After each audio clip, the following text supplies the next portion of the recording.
Então vamos mais uma vez agradecer ao Mestre Jesus por mais esta oportunidade, pedir ao Mestre Jesus, aos benfeitores espirituais, que nos ilumine, que nos proteja, que nos fortaleça.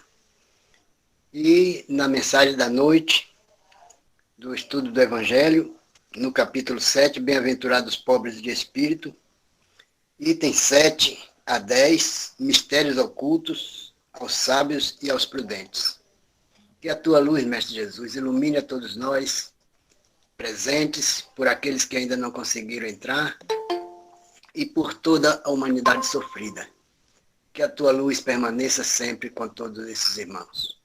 E assim te pedimos a paz, a harmonia para todos nós, principalmente nesta semana das eleições, que possamos visualizar a tua figura, Senhor Jesus, e vibrar com muita emoção, paz e amor para todas as criaturas. E assim, envolver a nossa irmã Rita Araújo, que fará a palestra da noite, no teu manto de paz e de harmonia. Que a tua luz e o teu amor permaneça com todos nós por hoje, amanhã e sempre. Que assim seja. Que assim seja. Que assim seja. Que assim seja. É com você agora, Rita. Mais uma vez, boa noite a quem foi chegando. Boa noite.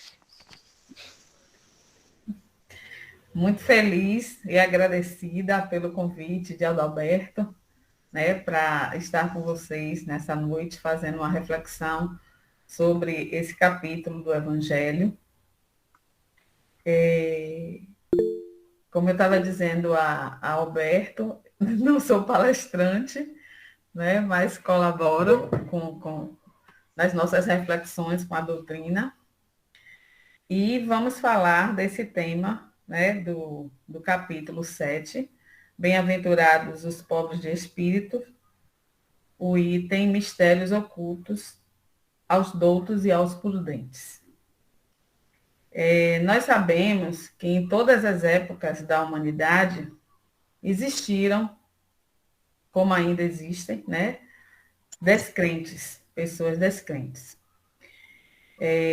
Lá no momento, quando Galileu atestou que a Terra girava em torno do Sol, a igreja, né, contestou, negou, porque ela preferia acreditar e manter-se apegada ao sistema, né, geocêntrico, acreditando que a Terra era o centro do universo. Mas nós sabíamos, né, que o sistema heliocêntrico, que era o Sol que estava no centro, demonstrado por Galileu, contrariava os dogmas da igreja na época.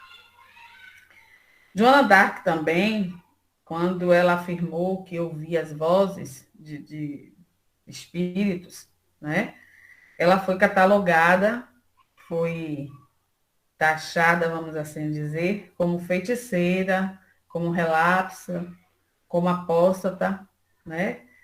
E que ela deveria, como foi ser condenada a morrer na fogueira. E depois ela passou até a ser heroína. E até a própria igreja também, que a tinha condenado, passou a considerá-la uma santa. Mesmo assim, né, hoje, nos tempos atuais, prevalecem várias teorias errôneas no tocante que nós temos aí as verdades que foram reveladas por Jesus Cristo e também tantos outros missionários. Então, nós ficamos a pensar e a refletir por que nem tudo pode ser revelado aos homens. Quando será, né, permitido que possamos conhecer todos os mistérios do reino de Deus?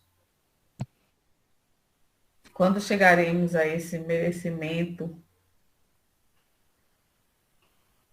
Por que as verdades espirituais, né, são ocultadas, ou foram e são ocultadas aos sábios e prudentes. E porque as luzes do céu são reveladas aos simples e aos pequeninos. Então, baseado nessas questões, nós vamos fazer a leitura desse capítulo do Evangelho. Né? Essa fala minha está fundamentada neste capítulo, o capítulo 7, o item 7, de 7 a 10, que fala sobre os mistérios ocultos aos sábios, aos doutos e aos prudentes, e num artigo de Leda Almeida Rezende Ebner, do Passatempo Espírita, como também uma mensagem do livro Viajor, de Emmanuel, através da psicografia de Chico Xavier. Para começarmos, né, vou ler o capítulo na íntegra, para poder a gente depois refletir. Disse então Jesus estas palavras: Graças te rendo, meu Pai, Senhor do céu e da terra, por haveres ocultados essas coisas aos doutos e aos prudentes, e por as terem revelados aos simples e aos pequenos. São Mateus, capítulo 11, versículo 25. Pode parecer singular que Jesus renda graças a Deus por haver revelado essas coisas aos simples e aos prudentes, que são os pobres de espírito, e por as ter ocultado aos doutos e aos prudentes, mais aptos na aparência a compreendê-las. É que cumpre se entenda que os primeiros são os humildes, são os que se humilham diante de Deus e não se consideram superiores a toda a gente. Os segundos são os orgulhosos, envaidecidos do seu saber mundano, os quais se julgam prudentes porque negam e tratam a Deus de igual para igual, quando não se recusam a admiti-lo, porquanto, na antiguidade, douto era sinônimo de sábio. Por isso é que Deus lhes deixa a pesquisa dos segredos da terra e revela-os dos céus aos simples e aos humildes que diante dele se prostram. Vocês acham melhor a gente fazer uma reflexão ou ler todo o capítulo primeiro? Fica o seu critério aí. Então, quanto à sabedoria, né? Eu vou fazer abrir um parêntese aqui para uma reflexão. Quanto à sabedoria, né, da divindade, né? Imaginemos hoje, com tantas pessoas, né, que nós estamos vendo aí com grau de inteligência, porque nesse aspecto nós avançamos muito, né, com um grau de inteligência bastante elevado, mas que ainda não fazem um bom uso, né, dessa inteligência, porque, infelizmente, o avanço intelectual, o avanço moral, desculpem, o avanço moral não acompanhou ainda, não acompanhou essa evolução intelectual que nós temos, né? Então, nesse momento, quantas pessoas a gente vê que ainda negam a existência de Deus, quantas pessoas ainda negam a existência da espiritualidade, mesmo com tudo que a gente tem visto, com todos os sinais, com todas as demonstrações que a espiritualidade nos tem dado ultimamente. E aí eu não falo da questão da doutrina espírita, né? De ser a doutrina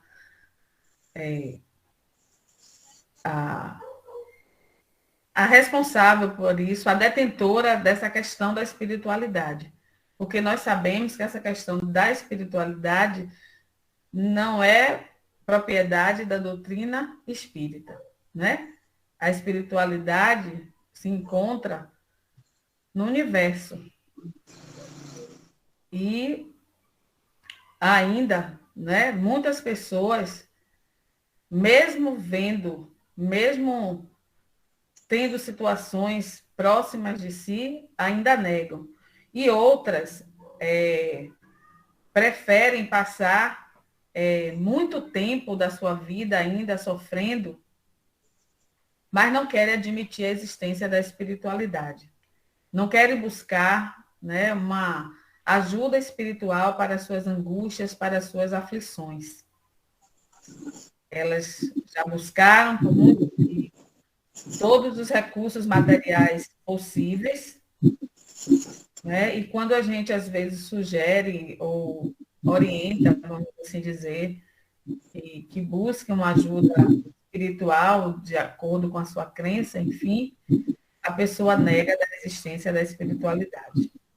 E muitas dessas pessoas são, assim, com um grau de intelectualidade muito avançado, mas eu não sei se é por receio, por medo de admitir que existe realmente algo, né, que vai além do que os nossos olhos físicos veem, né, recusam a aceitar ou acreditar nessa questão da espiritualidade.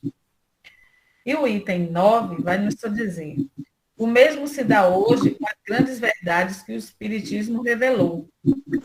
Alguns incrédulos se admiram de que os espíritos tão poucos esforços façam para os convencer.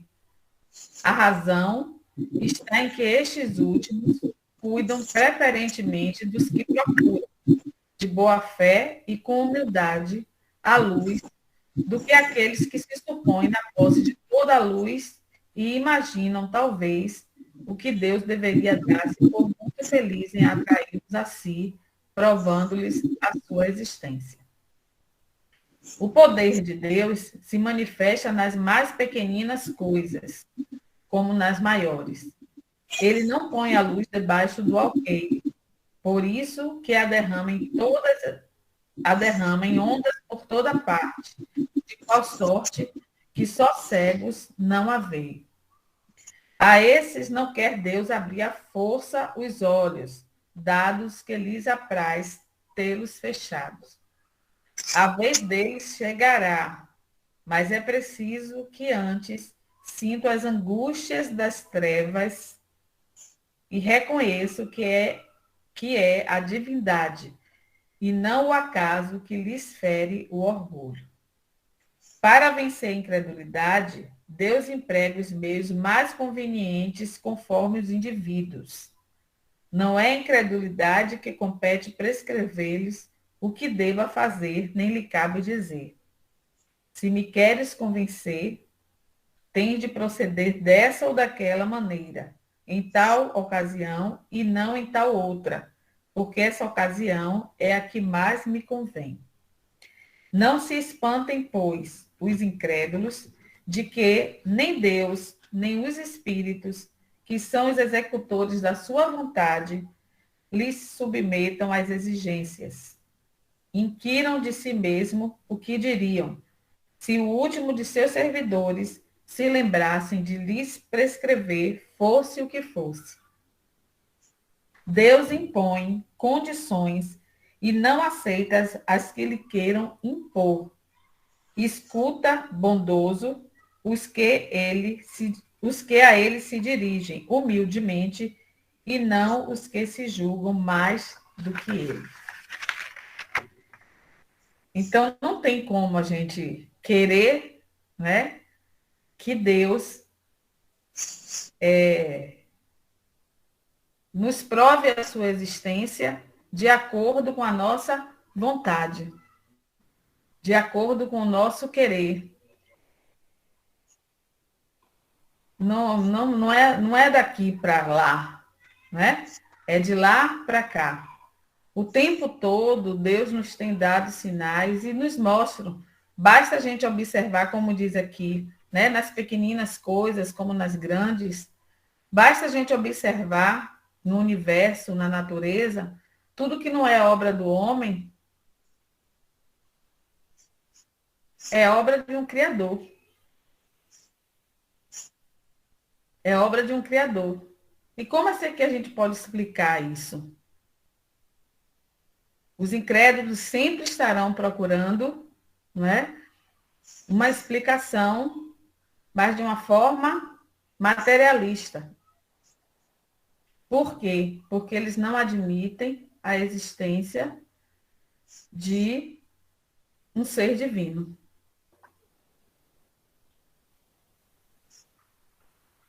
O item 10 vai nos dizer: perguntar-se-á, não poderia Deus tocá-los pessoalmente por meio de manifestações retumbantes, diante das quais se inclinassem os mais obstinados incrédulos? É fora de toda dúvida que o poderia, se Deus assim quisesse, né? Mas então, que mérito teriam eles? E aos demais, de que serviria?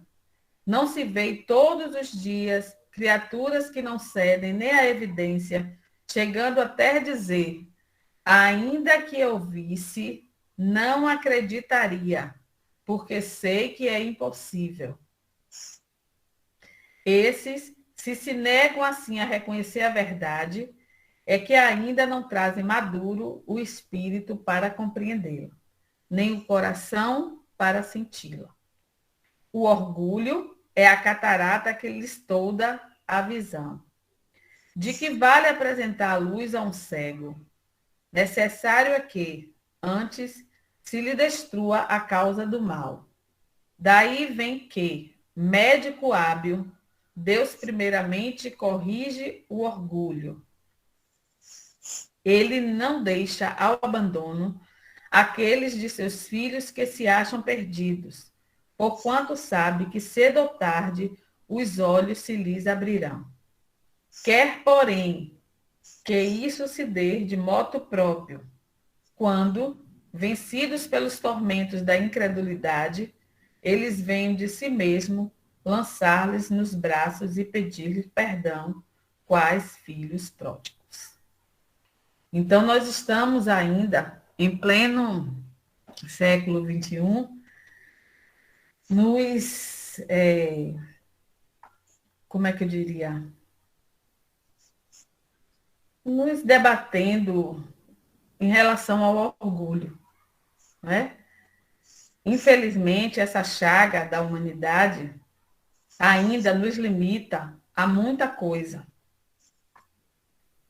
Poderíamos, né, sermos pessoas mais humildes, como diz aqui o texto, né, de admitir a nossa pequenez diante da grandiosidade divina. Mas ainda somos tão orgulhosos que não permitimos, mesmo vendo tantos exemplos, tantas coisas diante dos nossos olhos, esse momento que nós passamos agora, né, com a pandemia, trouxe à tona tanta coisa, tanta lição que a gente poderia aprender, ou ainda podemos, porque apesar dela ter amenizado, né, ela ainda não acabou, da nossa pequenez diante de Deus, mas também da bondade de Deus nesse momento que nós enfrentamos. Porque foi um exemplo de que não tinha escolhido nesse momento, né? Foi um momento para que todos nós iguais perante Deus. Como sempre, né? Porque Deus tem somos todos filhos dele. Então, nós precisamos reconhecer que o que Deus quer? Que a gente possa, ajudar o outro na nossa humildade, na nossa solidariedade um com o outro. E Jesus, né, quando ele agradece, né, no início desse capítulo, desse item, né, do item 7, quando ele agradece a Deus por esse momento, ele reconhece a sabedoria divina por haver revelado aos simples e aos pequeninos, e não aos sábios e aos prudentes, as verdades sobre as suas leis. Jesus é muito grato a Deus por isso, né? Ele vai nos dizer que essas verdades chegaram àqueles que, pela simplicidade do seu jeito de viver, com a dificuldade do dia a dia, eles estavam amadurecendo e percebendo os valores espirituais. A quem foram revelados as leis divinas? As pessoas simples, né? Esses valores espirituais que nós temos, que nos levam à verdadeira felicidade e à paz. Porque a gente pode ter o conhecimento que for, gente, né? O conhecimento intelectual que for. Mas se a gente não souber, melhor, né? Não souber aplicar na nossa vida de forma prática, de forma a tornar esse mundo um lugar melhor, um lugar que todos nós possamos viver em paz, em harmonia, de nada vai adiantar a gente saber muita coisa. Muitas pessoas, né, conhecem o Evangelho, como eu estava falando com o Alberto no início, né, às vezes a pessoa chega, discorre, com isso não estou dizendo que quem faz isso é assim, mas tem muitas pessoas que discorrem na maior facilidade sobre qualquer tema, mas às vezes tem a dificuldade de colocar na vida prática. E isso é a gente, às vezes. Às vezes a gente é assim, para a gente aconselhar alguém, orientar alguém, é na maior facilidade. Mas quando é na hora de colocar na nossa vida prática, não é? Olha o desafio. Eu sou tão boa conselheira, às vezes eu digo assim, sou tão boa conselheira, estou sempre acolhendo, abraçando o outro, ajudando, mas na hora que Deus me põe à prova, né? Que mexe com o meu orgulho ferido, e aí? Então, para Jesus, os simples e pequeninos são os que se reconhecem ignorantes, por saberem que têm muito a aprender. Estão abertos a novos aprendizados, ouvem com atenção as ideias dos outros, por entender que alguém pode ensinar-lhe algo desconhecido. Essa é uma inquietação nossa. A doutrina espírita é assim. Quantas vezes a gente já leu esse capítulo do Evangelho? Pelo tempo que a gente tem de doutrina. Quantas vezes a gente leu? Eu tenho certeza que a gente ainda tem dificuldade de compreender. E cada vez que a gente lê, a gente tem uma compreensão melhor. É isso que a gente precisa, né, vamos dizer, admitir e entender. A gente lê um livro pela primeira vez, a gente tem uma visão. Lê pela segunda, tem outra compreensão. Lê pela terceira vez, e assim sucessivamente. Leva um tempo com ele lá esquecido, depois a gente pega e volta a ler, a gente vai ter uma outra compreensão. Por quê? Porque à medida que a gente vai evoluindo, a gente vai percebendo que muito pouco a gente sabe. E que a gente tem muito, muito a aprender. Os orgulhosos voltam-se para os valores e prazeres da terra. Vivem envolvidos com as coisas materiais, sem ter curiosidade e tempo para tentar conhecer fatos que existem desde sempre para a felicidade e paz do ser humano. É complicado, né? Esse mundo aqui nos oferece um parque de diversões. Né? Tudo muito lindo, muito colorido, muito prazeroso, mas quando a situação aperta, aí que a gente para e pensa um pouquinho. Nós temos, né, vários exemplos. Aí, às vezes, as pessoas dizem assim, não aguento mais você ouvir falar que dinheiro não traz felicidade. Eu não falo em momento nenhum que o dinheiro é condenável, não, gente. Ele, quando é ganho honestamente, né, através do seu trabalho, da sua luta, claro que se nós estamos no mundo, né, temos necessidade de viver de acordo com o que esse mundo nos apresenta. Agora que a gente não coloque os bens materiais acima dos bens espirituais, porque nós sabemos que a qualquer momento podemos ser chamados à pátria espiritual e que os bens materiais todos ficarão aí. Claro que a gente, se puder ter uma casa confortável, ótimo. Quem é que não quer? Ter comida na mesa, sem se preocupar, meu Deus, com o que é que eu vou comer amanhã? Tudo isso é necessário e bem-vindo, né? Ter o que vestir, ter o que calçar, diante de tanta coisa que a gente está vendo aí. Isso é muito importante. Mas precisamos também dar valor, né? E saber reconhecer a importância do mundo espiritual, dos valores espirituais para termos uma vida de paz, de tranquilidade, de felicidade. Por que então, tantas pessoas que têm uma condição financeira boa estão mergulhados hoje em depressão, em angústia, né? Em tristeza, em aflição?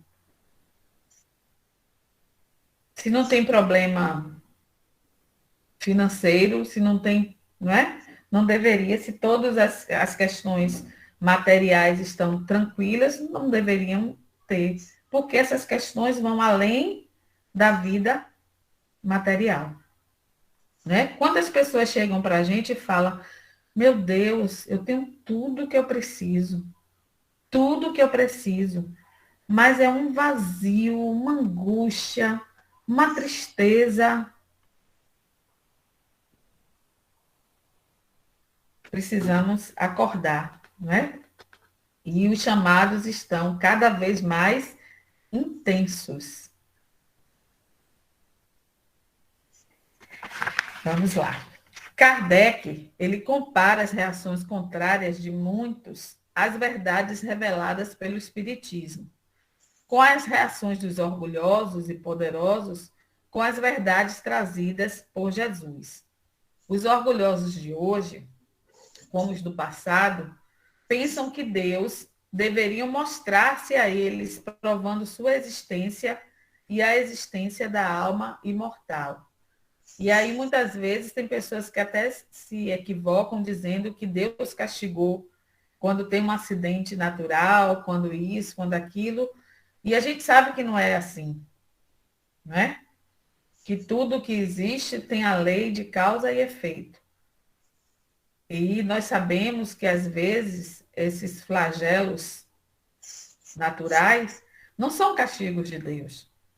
São respostas da natureza ao mal que nós estamos lhe causando por causa da nossa ambição, da nossa vaidade, do nosso orgulho. Em virtude do seu orgulho, muitos fecham os olhos, tapam os ouvidos, né? Fecham-se com o contato com a espiritualidade e buscam somente a realização material. E essa realização material lhes falam aos sentidos materiais. E aí muitos não lembram que o corpo físico ele está fadado ao desaparecimento. Quantas pessoas se jogam numa mesa de cirurgia? Entendo aqui, não estou criticando quem faz, respeito quem faz, mas às vezes de forma só para manter um corpo lindo, né? Esbelto, de acordo com as ditadas regras que a sociedade impõe.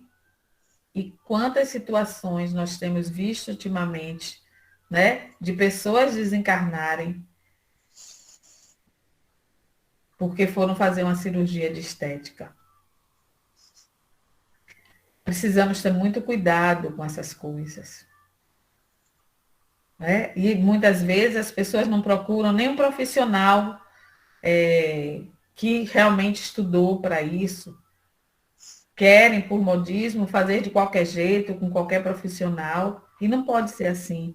Tudo tem que ter responsabilidade. Né? Se existe o cirurgião plástico para cuidar da beleza do corpo físico, nós precisamos procurar o cirurgião plástico que realmente tenha estudado, que tenha um conhecimento, mas muitas pessoas, às vezes, correm para clínicas clandestinas, né, no afã de manter seu corpo bonitinho, o corpo que vai ficar aqui, na Terra. Não lembram que há dentro deles, né, dentro desse corpo, há algo muito maior, que é uma sensibilidade diferente, uma sensibilidade espiritual, e que luta, que está numa luta para ser percebida, né? Para que ela possa agir, para que ela possa nos tornar pessoas melhores. Ela está sufocada, porque às vezes a gente não dá espaço, né, para essa força espiritual se mostrar dentro de nós. Né? Então, ela se sente sufocada, ela fica se sentindo, considerando uma fraqueza. E a gente não percebe, deixa de perceber que é uma força que pode nos levar a transcender. Mas a gente perde essa oportunidade, porque a gente se permite se ocupar muito com o mundo material. Muito perde o homem com seu orgulho, né? Prisioneiro dessas questões materiais, ele perde o gozo dos prazeres espirituais. E não sendo capaz de vislumbrar, porque ele se julga com o que tem e o que ele pensa ser. Né? O orgulho faz isso. Né? Faz com que o homem ele se sinta, por ele ter uma condição, então eu tenho, é como se eu fosse o maior. Né? E muitos até, às vezes, se inflamam a querer até ser mais do que Deus. Os simples e os humildes, ao se abrirem para Deus, se colocam na posição de seus filhos amados, imperfeitos sim, mas no esforço para permanecer no caminho traçado por Jesus a toda a humanidade. Né? Qual é o maior exemplo que nós temos para servir de guia e modelo? Jesus. Toda a sua história, toda a sua vida de Jesus foi nos mostrando que devemos ser pessoas simples. Simples. Os simples e os humildes estão sempre se abrindo a novos aprendizados, desconstruindo preconceitos, buscando respostas às suas indagações, e aí é uma inquietação atrás da outra. Né? Ainda nos perguntamos quem somos nós, o que estamos fazendo aqui, de onde eu vim, para onde eu vou, como é que eu posso fazer, me comportar para me tornar uma pessoa melhor, para ficar em paz comigo mesmo e para ficar em paz com o próximo. Muitas vezes nós temos essas respostas, né? Fácil, fácil, na ponta da língua. Mas na prática, esse é o nosso desafio. Então, no trecho que fala, o poder de Deus se revela nas pequenas como nas grandes coisas, ele não põe a luz sobre o alqueire, mas o derrama por toda parte. Cegos são os que não a veem. Deus não quer abrir-lhes os olhos à força, pois que eles gostam de os ter fechados. Chegará a sua vez, mas antes é necessário que sintam as angústias das trevas e reconheçam Deus e não o acaso na mão que lhes fere o orgulho. Essas palavras, né, que foram escritas por Kardec, elas refletem a verdade do processo evolutivo do espírito imortal. E tendo de fazer seu desenvolvimento espiritual, segundo a sua vontade, sujeito às leis sábias e justas, o espírito será perfeito e feliz, quando e como quiser, semeando e colhendo exatamente segundo o uso que fizer do seu livre-arbítrio.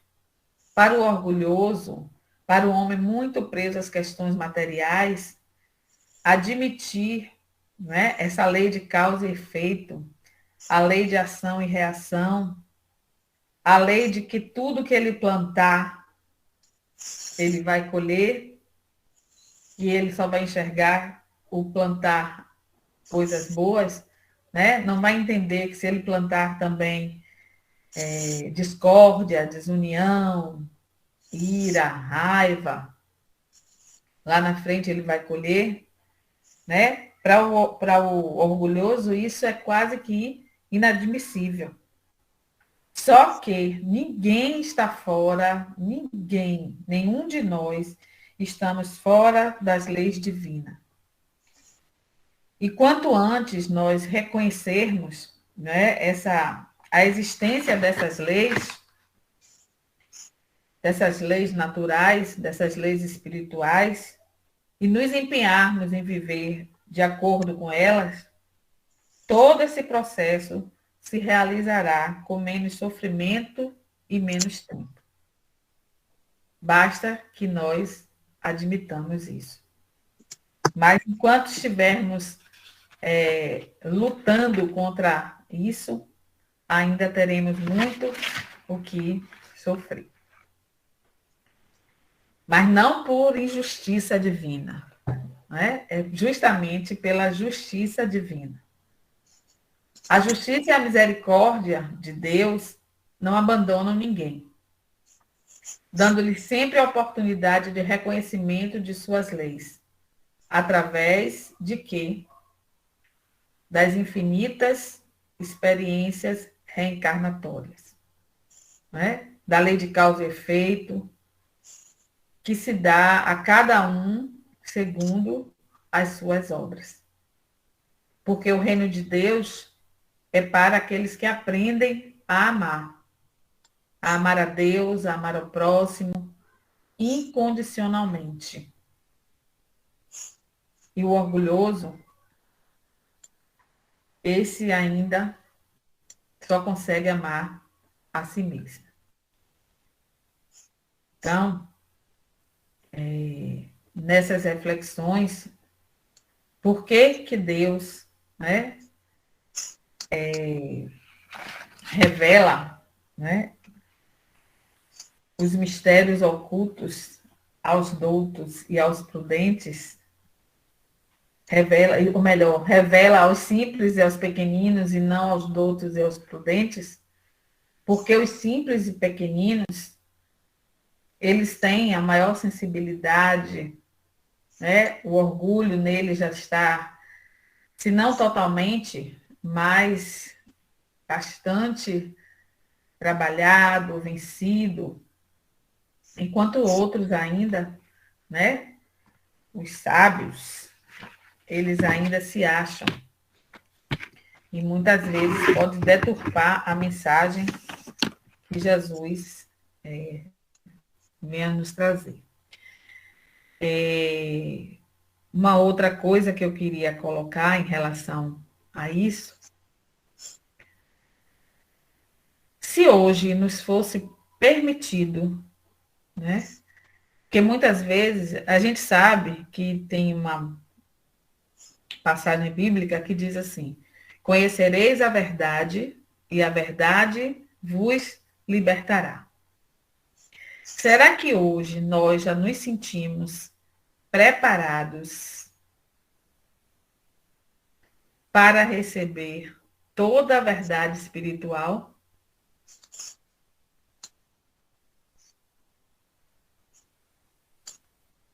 Porque tem muitas pessoas, né, que dizem assim: ah, eu vou procurar uma regressão de memória para saber o que foi que eu fiz, isso e aquilo, né? Será que realmente essa pessoa já está preparada para ter esse conhecimento, né, do seu passado e lá adiante saber que pela lei de causa e efeito, pela lei da reencarnação, irá passar por determinadas situações? Pobre alma ingênua. Pois é, Gilce, né? Então, para encerrar, eu vou ler para vocês uma mensagem do livro Viajou, do Espírito Emmanuel, psicografada por Chico Xavier. E o título dela é Doutos e Simples. E diz assim: há doutos pretensiosos, há prudentes astutos, há pequeninos vilões, há ricos indigentes, há pobres insanos, há mendigos desordeiros, há sábios santos, há cientistas angélicos, há humildes iluminados, há milionários beneméritos, há servos sublimados, há pedintes que distribuem amor. Jesus não malsinou a inteligência e a cultura quando se referiu aos tesouros da sabedoria ocultos aos doutos e prudentes e revelados aos humildes e pequeninos. Encarecia que o espírito inquisitado na vaidade é semelhante ao canal obstruído, incapaz de servir à condução da água nutriente. Destacava os preconceitos como pedras da senda, entravando o passo de quantos se propõem seguir à frente. E, acima de tudo, nos rogava simplicidade nos fundamentos da vida, para que não nos furtemos, cada dia, a revelação da beleza eterna a exprimir-se em nossa conquista gradual de sublimação.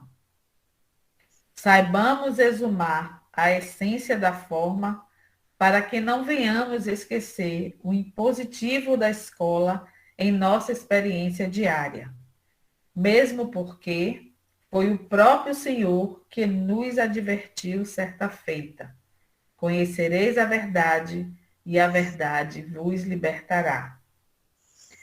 E realmente, nenhuma liberdade edificante pode existir sem o pão do trabalho e sem o esforço da educação. Então, que Jesus nos abençoe e permaneça conosco agora e sempre.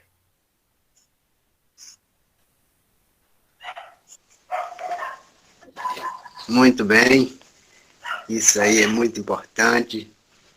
Vem abrir as nossas mentes a esse chamamento de Jesus, onde tem muitas passagens que hoje temos já uma condição de fazer uma observação mais séria, porque antigamente, quando não conhecíamos a doutrina, isso ficava mais complexo.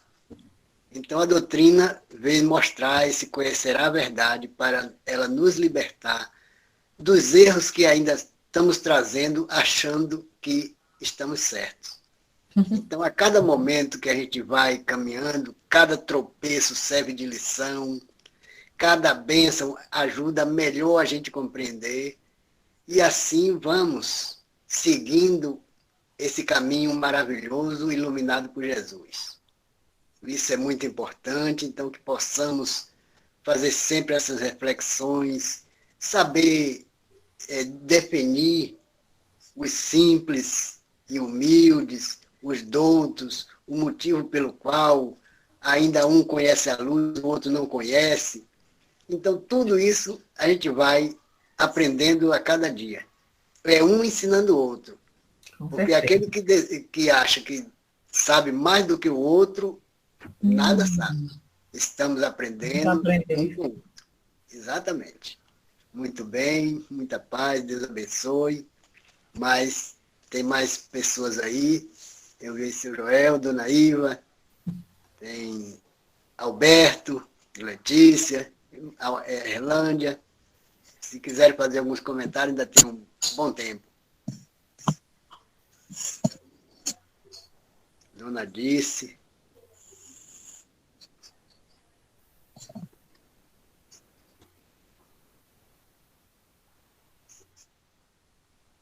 Falem, gente, alguma coisa.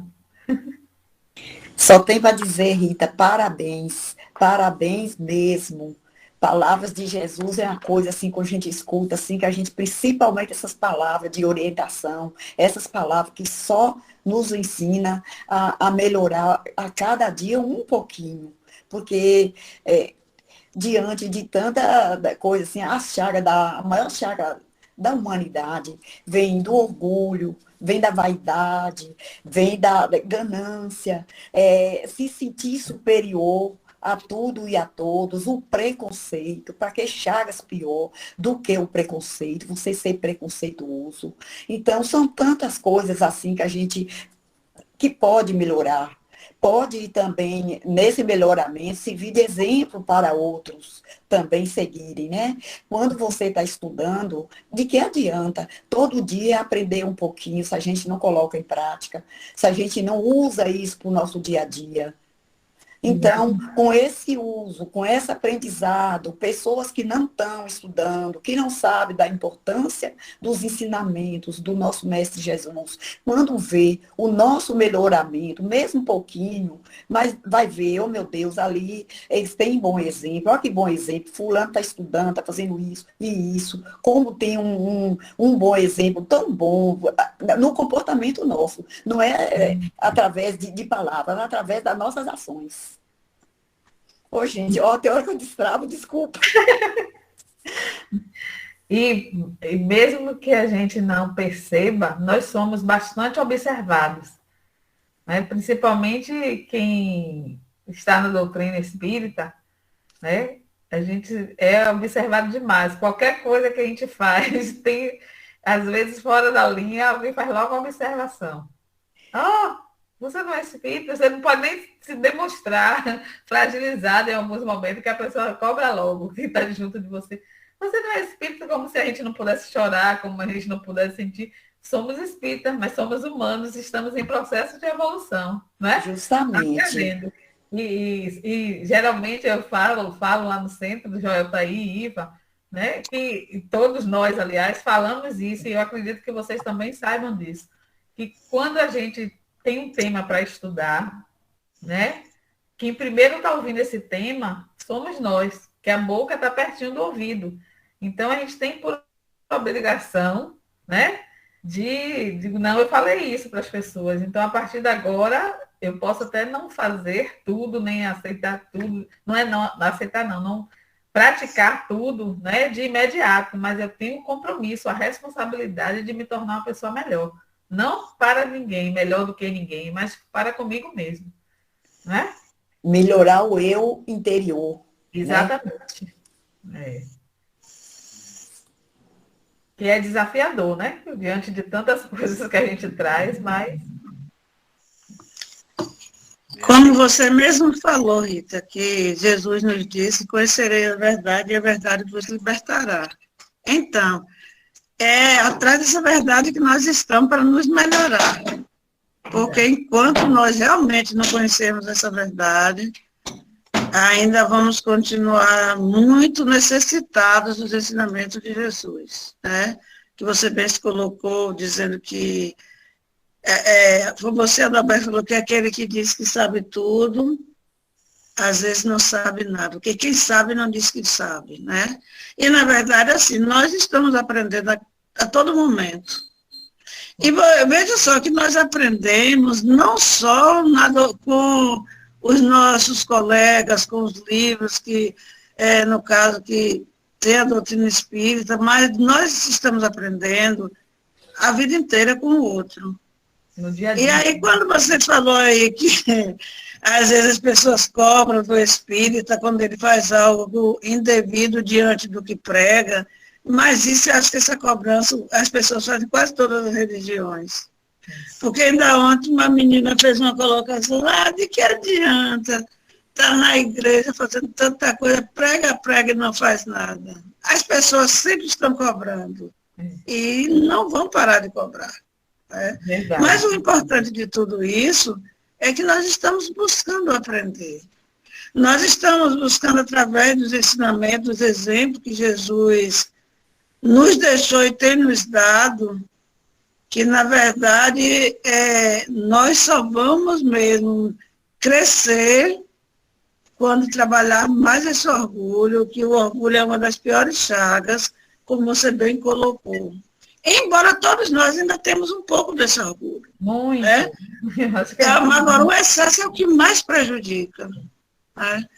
Pelo excesso, a gente não respeita o outro, a gente está se colocando sempre em primeiro lugar, e nós temos que saber que o outro, tanto quanto nós, temos direito.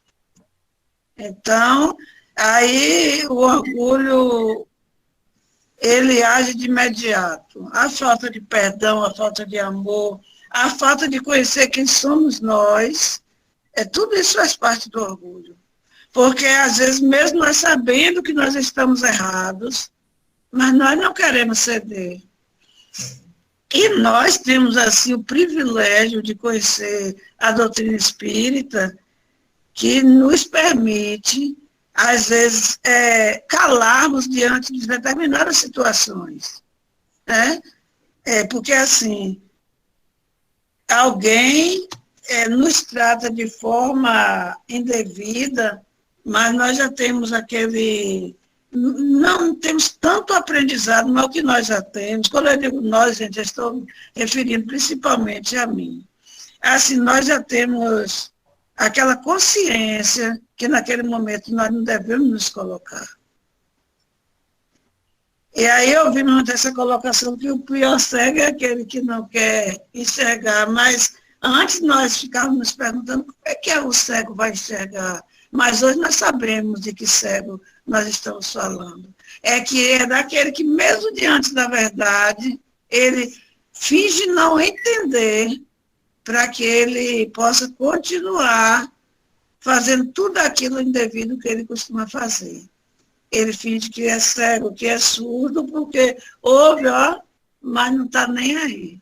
E a doutrina já nos deu, assim, toda essa bagagem, o privilégio de aprender, de reconhecer o outro como a nós mesmos. Nós sabemos que o outro tem necessidade tanto quanto nós, e que nós não somos nenhum superdotado para saber tudo na vida, que nós precisamos um do outro, que nós estamos aprendendo um com o outro. Sabemos que um tem mais facilidade de aprendizado do que o outro, de se colocar, isso é normal da vida, porque o próprio Jesus disse, se nós amássemos só aquele que nos ama, não teria nenhuma recompensa. E se todos nós tivéssemos a mesma inteligência, a mesma forma de fazer igual, não teria nenhuma importância. E não teria, cadê o sacrifício?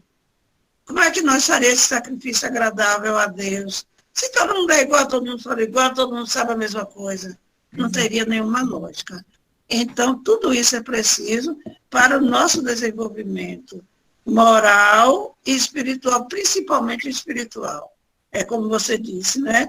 Assim que nós somos mesmo, nós sabemos que nós somos espíritos, estamos num corpo, mas precisamos cuidar de ambos, principalmente do espírito, né? E são muitas coisas, ouvindo, estudando, vivendo, como dizem os nossos antepassados, vivendo e aprendendo. E cada dia mais, né? Parabéns pela dissertação. Achei assim maravilhoso. Que Obrigada. Deus te abençoe sempre. Boa Obrigada. noite. Boa Boa noite. noite, gente. Boa noite, Rita. Parabéns aí pela sua abordagem. Muito clara, muito expressa. Eu fiquei pensando na sua pergunta, né? Eu vou falar por isso. Assim, quando eu ouvi as palestras, assim, às vezes eu não comento, mas eu fico interpretando. E quando você perguntou, né, se a gente está preparado para a verdade. E assim, hoje eu vejo, diante do estudo espírita também, eu vejo a verdade a partir de um ponto de vista, né? Tem até uma palestra que eu fiz aqui também na, dessa evangelização, que eu estudei um pouco sobre isso, porque todo mundo vê a partir de uma ótica, né? Até aqueles que não creem, né? Eu vivi o mundo acadêmico, né? Sou professora e tal, e na universidade você se depara, por exemplo, com muita gente incrédula, né? Muita gente que não acredita em Deus, não acredita em religiosidade, não acredita, né, em nada. E eles são chamados doutores, né? Também são os conhecedores. E aí, às vezes, acabava tendo. Eu nunca tive impasses, né? Mas a gente debatia um pouco sobre isso. E eles achavam estranho, né? Alguém estudar a teoria, principalmente a história, e ter uma visão religiosa, né? E achavam que Deus, por exemplo, é uma criação cultural. E Deus tem, na verdade, Deus é cultura também, né? Você vê Deus a partir da onde você nasce, da onde você é criado, né? A gente muda com o processo da vida, mas se, por exemplo, se a gente nascesse lá numa região muçulmana, a gente teria uma tendência religiosa a sermos muçulmanos, né? Quando você nasce numa família católica, a sua visão, até você pode até mudar depois, mas a sua verdade até então é ali. A mesma coisa numa igreja evangélica. Então, eu vejo a verdade como uma necessidade de cada um. Né? Eu acho que todo mundo aqui já compreende um pouco isso, da gente. Acho que a grande verdade que a gente, pelo menos que eu vejo que a espiritualidade me ensinou, é ter essa. Como é que eu posso dizer? Esse respeito pela verdade do outro. Né? Esse entendimento de que cada um está num grau de compreensão para entender determinadas coisas, mesmo que a gente discorde. E até nós mesmos, porque a gente fala muita coisa, mas quando a gente é testado, né, às vezes a coisa fica difícil. Eu vi, por exemplo, essa semana, não gosto de tocar muito nesse ponto de política, mas assim, a pessoa começou a tocar no ponto de política, e a pessoa é espírita, e a pessoa falando sobre a defesa da arma. Aí eu falei assim, eu olhei, disse, meu irmão, arma é para quê? Antigamente era para se defender dos animais, né? Hoje é para matar. Eu tô com a arma, o bandido me mata, eu mato ele. Então eu sei que foi uma vida, tudo bem, eu vou acabar a bandidagem aqui, mas você sabe que a bandidagem no mundo espiritual é muito maior, que não existe fim, não existe morte. Aí eu falei aquilo, a pessoa ficou assim, como é que você está dentro do mundo espírita e você fala uma coisa dessa? Aí ele mudou de conversa. Então, resumo, às vezes a gente não quer ouvir a verdade porque a gente não está preparado para compreender esse mundo de uma forma mais clara, né? E é importante que a gente pare e compreenda, a gente avalie uma pergunta como essa que você fez, uma palestra como essa, onde é a verdade, onde é a minha verdade, né?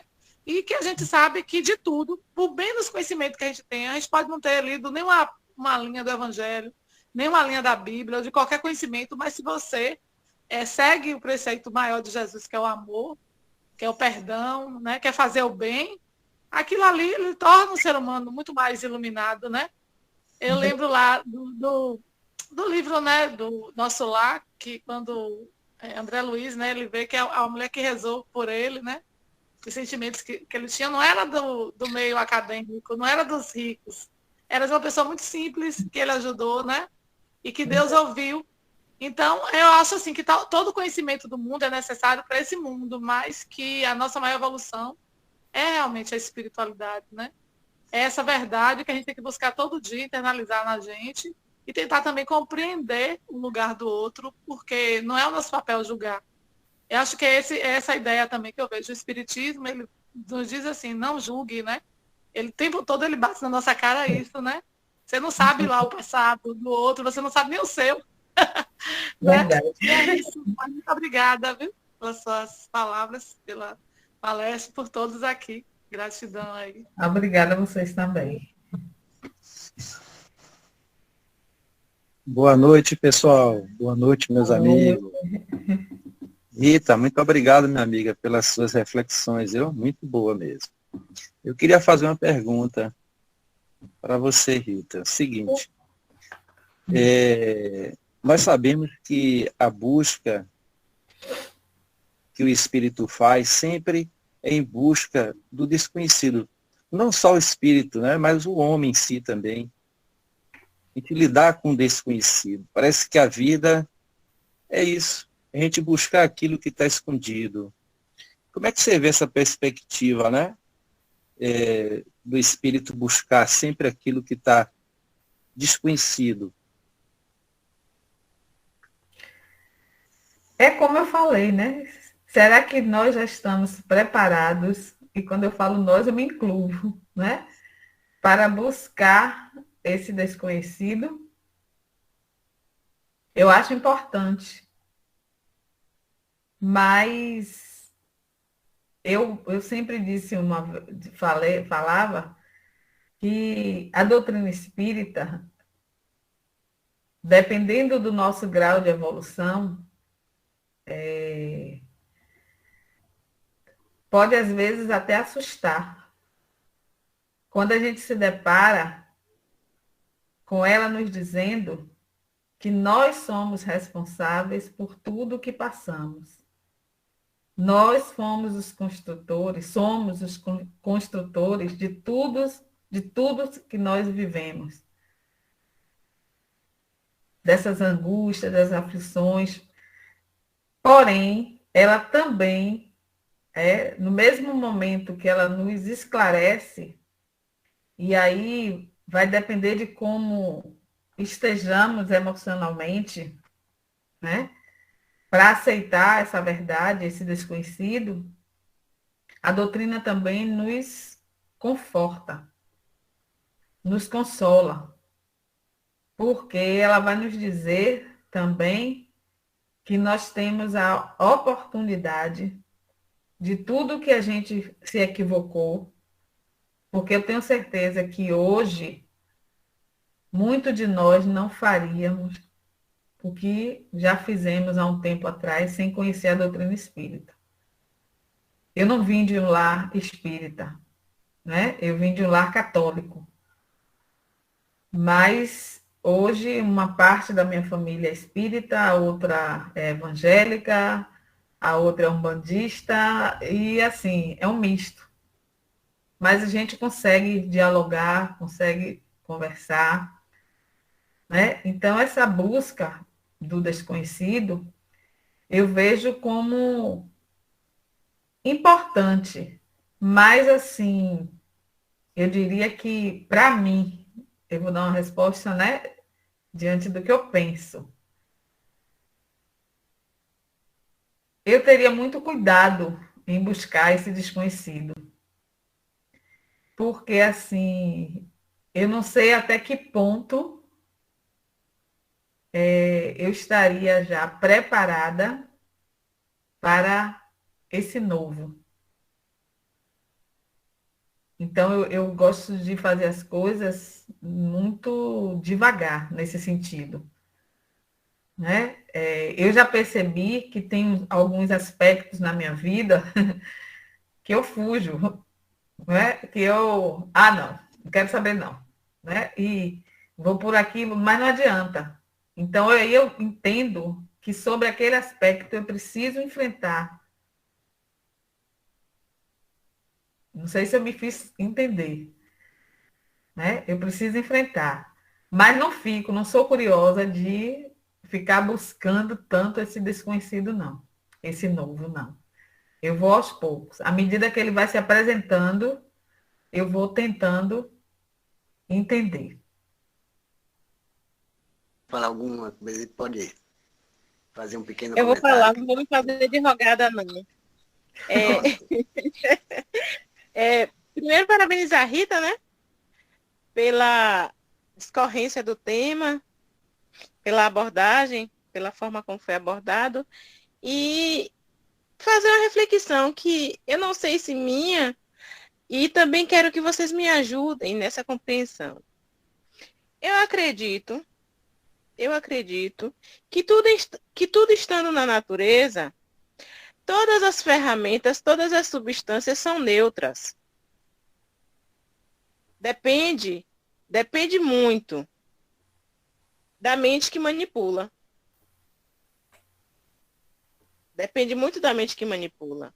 Tudo é neutro. Tudo é neutro. Todas as ferramentas que nós temos em nossas mãos são neutras. Não nos é dado com a intenção de que usemos para X ou para Y. Não. Nos é dado, como está lá em o Livro dos Espíritos, né? Deus coloca em nossa consciência o sentido para que vivamos em paz na Terra. Está lá gravado e registrado em nossa consciência. Partindo desse princípio, use as ferramentas que você tem em mãos, filho, porque você é obra da minha criação. Isso sou eu falando, viu? Em falas de Deus. Estamos aqui na Terra para usufruir de tudo que aqui está, de acordo com aquilo que nos é instruído, o que está na nossa consciência. Tudo que dá para rir, dá para chorar. Depende de quem usa. Depende de quem usa. Depende de quem usa. Né? A gente vê aí, a gente vai lá em o Evangelho, quando fala do bem-aventurados serão os aflitos, e a gente vê que a maioria das aflições que nós experienciamos aqui na Terra daria sim para ser aliviada por nós mesmos, mas ao invés disso, a gente bota mais peso nessas aflições, que era para ser leve, porque está lá também o Evangelho, eu só não me lembro agora o capítulo, quando fala que Deus não coloca fardos pesados em ombros fracos. Então, o fardo é proporcional, ou seja, as consequências da vivência que aqui estamos é proporcional à nossa capacidade intelectual, física, mental e espiritual. Pois bem, é assim que a gente vem para viver as experiências. E por que elas ficam maiores quando aqui estamos? Porque nós mesmos somos as criaturas que colocam mais peso em cima daquilo que a gente devia lidar com leveza. Muito bom, Ritinha, muito bom tema. Muito boa abordagem. Eu só falei, gente, porque eu tô com muita saudade de vocês. Eu tô com os compromissos tão tantos nas segundas-feiras, que eu tô com muita saudade. Tem tempo já que eu não faço aqui. Ok. Não vou me calar, viu? Ai. Então, a mensagem, a gente já reflexionando todos esses sentidos, a gente vai seguindo essa caminhada ensinada por Jesus. E, de acordo com o tempo, eu peço para Rita fazer a prece final. Mais uma vez, eu queria agradecer a vocês, né, a Adalberto pelo convite, a vocês todos que estiveram presentes aqui nesse momento virtual. Dizer que foi muito bom esse momento, adorei, né? Espero que, mesmo com muita simplicidade, eu tenha atendido a expectativa do convite e nessa vibração vamos continuar, né, o nosso pensamento elevado a Deus, nosso Pai Criador, a Jesus, o nosso irmão, aos espíritos de luz e aos nossos anjos guardiães. Pedindo a todos que estejam aqui conosco, no encerramento dessa reunião doutrinária de estudo do Evangelho, nos dando uma semana de paz, pedindo também por esse momento que estamos vivenciando durante essa semana, onde escolheremos o nosso próximo governante. Que ocorra tudo em paz, que cada um procure votar de acordo com a sua consciência, atendendo às necessidades, pensando em atender às necessidades coletivas, mas que haja muito respeito à escolha de cada um, para que não haja discussões, desarmonia, atritos, enfim. Vibremos muito durante toda essa semana para o nosso país e tendo a certeza de que, Jesus, quando 2 ou mais pessoas se reúnem em teu nome, tu estás presente. Então permanece conosco, nos dando uma noite com sono e sonhos reparadores, muita paz, saúde e muita luz. Gratidão por esse momento.